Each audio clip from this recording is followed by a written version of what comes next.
Le livre du prophète Malachie. Il a vécu environ 100 ans après que les Israélites soient revenus de leur exil à Babylone, et son message s'adressait aux personnes qui vivaient à Jérusalem depuis un certain temps. Le temple avait été reconstruit depuis un moment déjà, mais les choses ne se passaient pas très bien. Rappelez-vous les histoires d'Esdras et de Néhémie.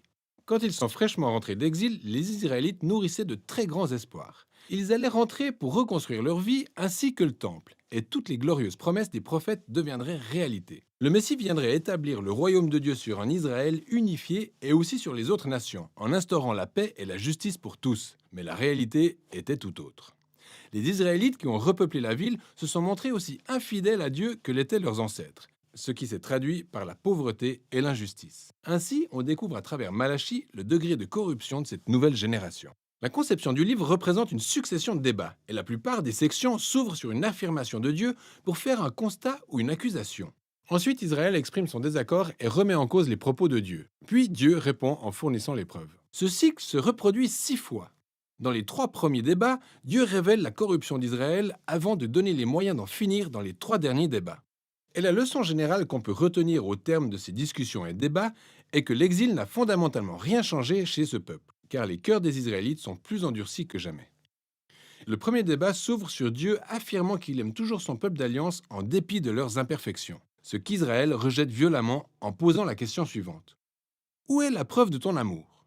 Et Dieu de leur rappeler la grâce dont il a fait preuve en sélectionnant la famille de leur ancêtre, Jacob, pour manifester les promesses de son alliance, au lieu d'Ésaü son frère, avec toute sa descendance qui a fini par être anéantie. Rappelez-vous les histoires de Genèse et du livre d'Abdias. On constate dès le premier débat qu'Israël se montre sceptique et plein de doutes concernant l'amour et la fidélité de Dieu. Le deuxième débat met l'accent sur un problème lié au second temple d'Israël. Dieu accuse les peuples de profaner et souiller le temple, ce à quoi ils osent réclamer en ces termes. En quoi t'avons-nous profané? Et là, Dieu montre que les gens présentent de médiocres offrandes avec des animaux malades, boiteux et tachetés, ce qui en dit long sur le peu de valeur et d'honneur qu'ils accordent à Dieu. Cela dit, le peuple n'est pas seul en cause. Il y a aussi les prêtres qui, eux, sont responsables du temple. Non seulement ils tolèrent ces pratiques, mais ils y participent alors qu'elles sont clairement interdites dans les règles d'adoration à Dieu. En observant sous tous les angles, le peuple de Dieu prouve son infidélité dans chaque aspect. Dans le troisième débat, Dieu accuse les hommes israélites de le trahir, lui et leur épouse, et bien entendu, il nie tout en bloc. Dieu révèle donc la combinaison toxique entre l'idolâtrie et le divorce, devenue pratique courante.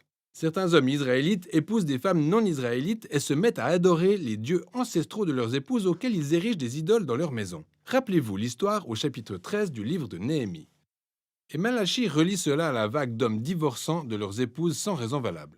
Et le pire est que ça ne dérange personne. Alors Malachie s'insurge en disant: non, c'est une violation de votre alliance avec Dieu. Malachie passe ensuite à la deuxième partie des débats visant à mettre un terme à la rébellion d'Israël. Le quatrième débat commence par les Israélites qui accusent Dieu de négligence en disant: où est le Dieu qui fait justice? Ils voient l'injustice et la corruption prendre de l'ampleur aux yeux de tous et Dieu semble ne rien faire. Alors Dieu répond en disant qu'il enverra son messager pour aplanir la route devant lui avant son retour effectif au jour du Seigneur, où il viendra tel un feu pour purifier son peuple en consumant l'idolâtrie, l'immoralité sexuelle, l'injustice, afin que seuls les fidèles rescapés puissent à nouveau constituer son peuple. Dans ce cinquième débat, Dieu invite son peuple à revenir à lui. Ce à quoi ils répondent: comment pouvons-nous revenir? Alors Dieu met leur égoïsme en lumière et montre comment ils ont cessé d'offrir au temple la dîme de leurs revenus. Le terme dîme signifie simplement un dixième. Ce dixième est calculé sur le montant de leurs revenus et profits que les Israélites sont tenus de donner chaque année pour soutenir le temple et ses prêtres. C'est une pratique décrite en divers endroits de la Torah. Et nous savons par Malachie et à travers le livre de Néhémie que les gens négligeaient cette responsabilité alors que le temple tombait en ruine. Raison pour laquelle Dieu les a mis face à leurs responsabilités. Il a promis de les bénir avec abondance à la seule condition qu'ils soient fidèles. Dans le dernier débat, le peuple accuse Dieu en disant qu'il est inutile de le servir parce qu'il voit de mauvaises personnes emplies d'orgueil réussir dans la vie pendant que Dieu ne leur fait rien. Et pour la première fois dans le livre, la réponse de Dieu ne se résume pas à un discours, mais une petite histoire sur les fidèles rescapés en Israël. Des personnes qui craignent le Seigneur, qui aiment se retrouver pour échanger sur les meilleurs moyens d'honorer Dieu et de le servir. Aussi, Dieu ordonne-t-il de rédiger un manuscrit de souvenirs permettant à ces personnes de lire pour se rappeler la nature et les promesses de Dieu. Malachie fait ici une analyse sur le don divin des Écritures avec leur capacité à nous rappeler la fidélité de Dieu à travers ce qu'il a fait par le passé, pour susciter en nous de l'espoir pour l'avenir. Ce qui nous amène à la conclusion du livre. Elle reprend et développe bien plus en profondeur l'imagerie du quatrième débat sur le jour du Seigneur à venir. Dieu prévient avoir arrêté un jour de jugement par purification où les méchants tapis au milieu de son peuple seront consumés. Mais la conclusion montre aussi l'avenir des fidèles rescapés, car pour eux, le jour du Seigneur n'est en rien une menace, plutôt une source de joie.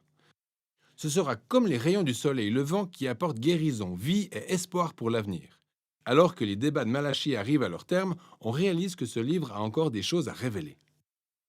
Les trois derniers versets ne sont pas liés au débat, et en fait, ils servent d'annexe finale, venant clôturer non seulement le livre de Malachie, mais aussi toute la collection de la Torah et des prophètes. Tout d'abord, le lecteur est invité à se souvenir de la loi ou, comme mentionné, la Torah de Moïse, mon serviteur. Pour rappel, c'est l'histoire et les lois de l'Alliance figurant dans les 5 premiers livres de la Bible. Et on découvre par la suite le résumé des livres des prophètes. Je vous enverrai Élie, le prophète, avant que le jour du Seigneur arrive, qui tournera le cœur du peuple de Dieu. Cette conclusion rassemble la Torah et les prophètes, telle une histoire unifiée tournée vers l'avenir. Le peuple d'Israël a été racheté par Dieu, mais ils l'ont trahi par leur rébellion et leur cœur endurci en enfreignant les lois de la Torah. Mais les Écritures se projettent sur un jour à venir, où Dieu enverra un prophète d'un nouveau type, semblable à Moïse et Élie, et qui rétablira le peuple de Dieu et guérira son cœur endurci. Rappelez-vous toutes les promesses de Deutéronome, de Jérémie et d'Ézéchiel. C'est pourquoi cette annexe finale présente les Écritures comme un cadeau de Dieu à lire, à méditer, à utiliser comme base de prière, car elle traite véritablement et en profondeur de la condition humaine, de notre égoïsme et de notre péché. Mais elle annonce également la promesse de Dieu qu'un jour, il enverra un messager et descendra en personne pour triompher du mal, restaurer son peuple et établir sa justice réparatrice. Et cette espérance à venir est le principal but dont il est question dans Malachie, la Torah ainsi que tous les écrits des prophètes.